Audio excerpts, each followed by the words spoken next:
ऐसे लोगों का हमें होना एक अल्लाह ताला की इनायत। मैं अदबन सजाद साहब से रिक्वेस्ट करूंगा कि वो यहाँ पर स्टेज पर आए।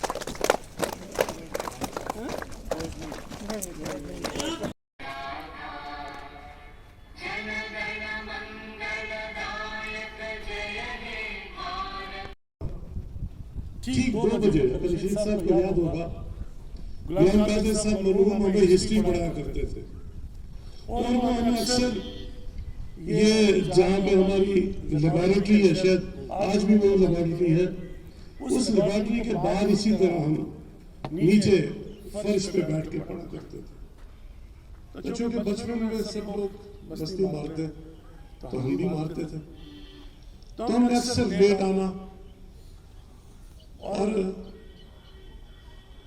जब हम उनकी क्लास में लेट पहुंचते थे तो ये कहते तो कुछ नहीं थे, लेकिन उन्हें ये बात बड़ी खटकती थी कि ये बच्चे जो है नाम सीधे से पढ़ाएंगे। एक दिन जब हमारा इसी तरह हस्ब मामूल मैं लेट आया तो पीरियड खत्म होने के बाद गुलाम कादिर साहब, मुझे नमाज याद है, मेरे कंधे पे हाथ रख के वो मुझे इस तरफ लेके आए, बराबर इसी जगह, और मुझसे पूछा कि तुम एक अच्छे परिवार से आते हो, तुम्हारे वालिद साहब बड़े जिम्मेदार हैं, बड़े अच्छे इंसान हैं, तो तुम लापरवाही क्यों करते हो पढ़ाई में?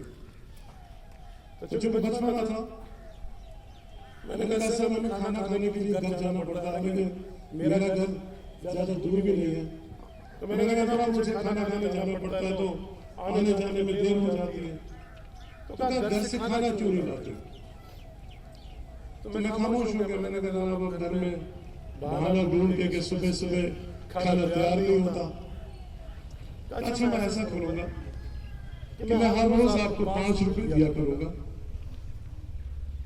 ताकि आप यहाँ पे कैलाश होटल, एक तब भी बड़ा मशहूर एक वैष्णव के एक दादा था, आज भी है, कहा तुम रोज कैलाश पे जाया करो और ये 5 रुपए तुम्हें मैं रोज दूंगा, महीने के तुम्हें मैं 150 रुपए दूंगा, तुम खाना यहाँ खाया करो होटल के अंदर, और तुम्हारा टाइम जाया ना हो, तुम वक्त पे क्लास में आया करो। तो उसी दीवानगी में मैंने 5 रुपए तो ले लिए, अपने जेब में डाल दिए। मैंने सोचा चलो 5 रुपए मिल गए, बाजार में जाके कोई टॉफी शाफी खा लेंगे, चॉकलेट खा लेंगे। लेकिन जब मैं रात को घर में सोया अपने बिस्तर पे, मैं सारी रात सो नहीं पाया। मुझे ये रियलाइज हुआ कि मेरा उस्ताद अपनी तनख्वाह में से 150 रुपया मुझे दे रहा है कि मैं तालीम हासिल करूं, मैं सीरियस हो जाऊं। तो जब मैंने अपना इंट्रोस्पेक्ट किया, यकीन जानना मैं सुबह तक सोया नहीं। का एक अरसा है हमारे पास लोगों की खिदमत करने का।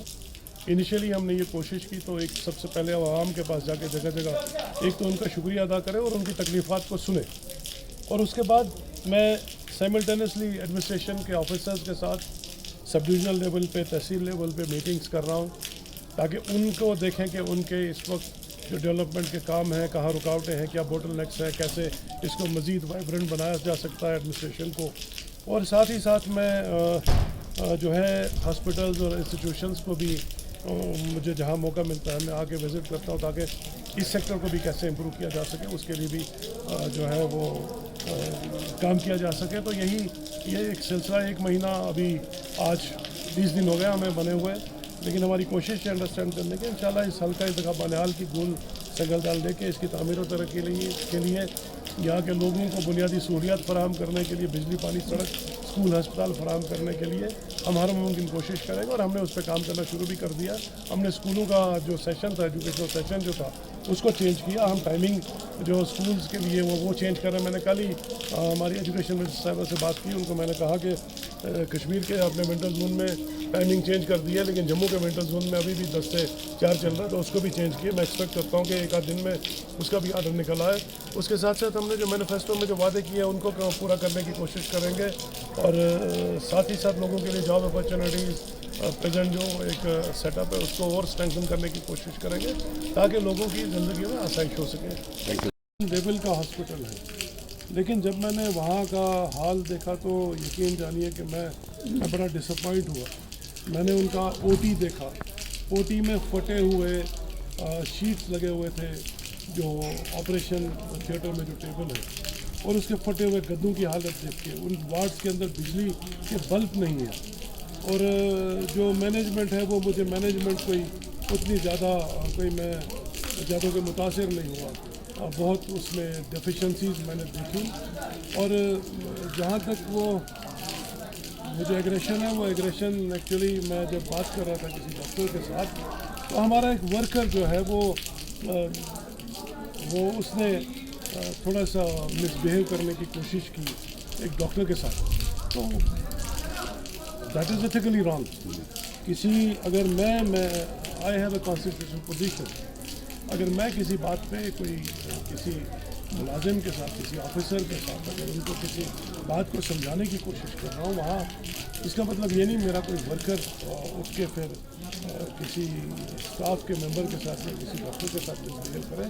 तो वो जो गुस्सा मैंने मुझे आया, तो इस बात पे आया, वो मैंने उस वक्त अगर थोड़ा सा उसको रोकने की कोशिश की, तो वो मेरा एक पार्टी का वर्कर, मेरा कलीग था, मेरा अपना बच्चा था, लेकिन एग्रेशन कोई नहीं है। दुख हुआ, बहुत दुख हुआ अस्पताल की हालत देख के। इस वक्त में, इस दौरे जदीद में लोगों के पास इन दूर दराज इलाकों में हेल्थ केयर फैसिलिटीज़ होना बहुत ज़रूरी है, लेकिन वहाँ बिल्डिंग का इंफ्रास्ट्रक्चर नहीं है। और मैंने वो देखा कि वार्ड के अंदर वो बल्ब भी उन्होंने नहीं लगाए, उनके अंदर बिजली का बैकअप का कोई अरेंजमेंट नहीं था। मैंने अपने साथ ही एग्जीक्यूटिव इंजीनियर जो PGD के हैं वो उनको लाया हुआ था, और हमने उसी वक्त उनको डायरेक्शन दी कि इस अस्पताल को और हायर सेकेंडरी स्कूल जो स्कूल है उसको एसेंशियल पावर सप्लाई में रखा जाए, ताकि 24 घंटे बिजली रहे।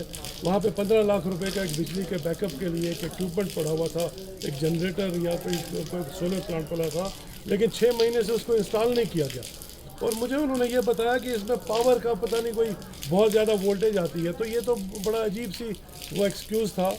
तो उस बात में मुझे थोड़ा सा वो बुरा लगा, इसलिए उनको समझाने की कोशिश की, और मैं उम्मीद करता हूँ कि इंशाल्लाह जो मुलाजिम हैं, जो ऑफिसर्स हैं, वो हमारे बाजू हैं, हुकूमत के बाजू हैं, और हम सब ने मिल के एक टू वे मैकेनिज्म बना के काम करना है। हम दोनों की जिम्मेदारी, हमारी एज पब्लिक रिप्रेजेंटेटिव्स और मुलाजमीन की, ऑफिसर्स की एज पब्लिक सर्वेंट्स, ये रिस्पॉन्सिबिलिटी है कि हम आवाम की बेहतरी के लिए काम करें और लोगों को उनकी ज़िंदगी में आसाइश पैदा करें। तो बस यही सिलसिला था, उसमें कोई एग्रेशन नहीं था।